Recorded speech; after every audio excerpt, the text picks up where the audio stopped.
When you think of a deck of playing cards, you probably think of 52 cards with 4 suits played many games. Well, it didn't all start out like this. Many things have changed to playing cards since the 9th century. Playing cards have evolved over time and are now a big part of our community.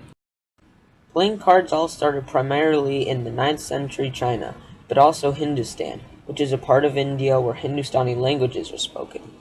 It is thought by historians that playing cards originated in China because it is the same place where paper was invented.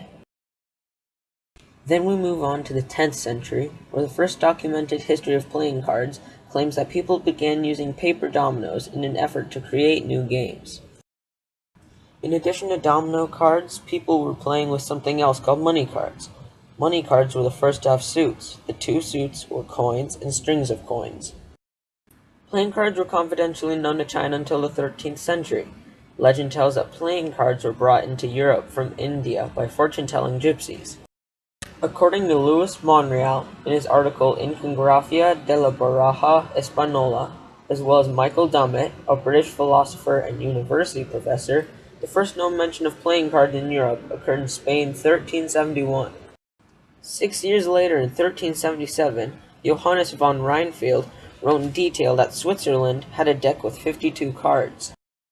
The deck had 10 number cards, 1 through 10, and 3 court cards, which were a king and 2 marshals, which were divided into 4 suits of 13 cards each. Later in 1380, playing cards are reported in such diverse places as Florence, Italy, Regensburg, Germany, Paris, France, and Barcelona, Spain. 60 years later, in 1440, the first tarot card deck appeared in Italy.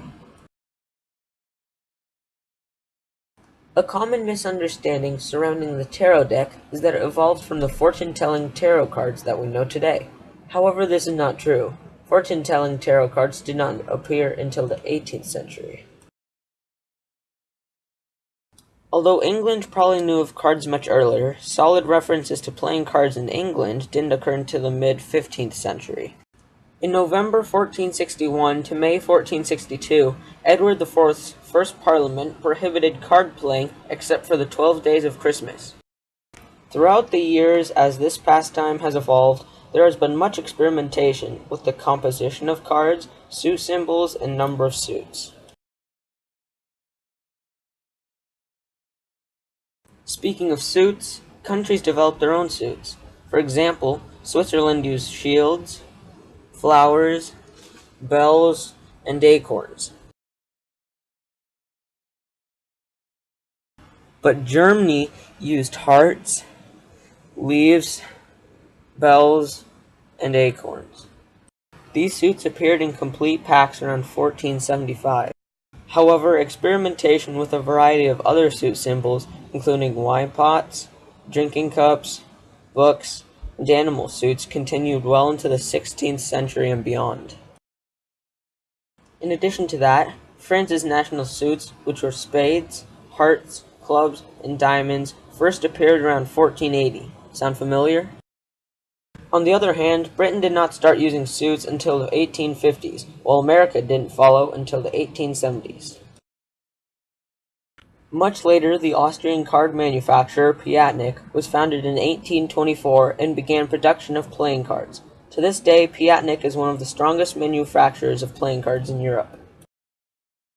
In England and America, decks of playing cards were played until the 1850s, when artist Owen Jones began designing ornate backs. However, in other countries such as China, patterned backs have been in use for much longer. The last major developments to playing cards were made in the 1860s to 1880s. For instance, the first joker was added to the regulation card deck in the 1860s. The shape of cards also changed throughout the years. Rounded corners weren't known before 1875, but oval and round cards were in use in some regions before the 19th century. With final touches being added, a regulation deck of cards was created. On June 28, 1881, the Russell Morgan & Co., which later became the U.S. Printing Card Co., printed their first deck of cards. About 20 employees started to manufacture 1,600 packs per day. In 1894, the playing card business had grown to such greatness that it was separated from the printing company and became the USPC. The official deck of cards that we use today was almost complete, just a few special touches needed to be added. In 1890, William Thomas Shaw, who had recently become a partner in the company, invented pneumatic playing cards. These pneumatic cards were slightly grooved so that miniature air pockets were created between the cards to make for easy shuffling and dealing.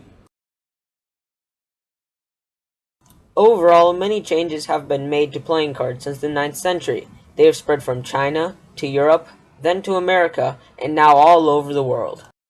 They are used in hundreds of games to play for fun and for money. They have been incorporated into gambling, which can give a lasting impression on someone. And from poker and Go Fish to 52 card pickup, cards have shaped the way we entertain ourselves throughout history and today.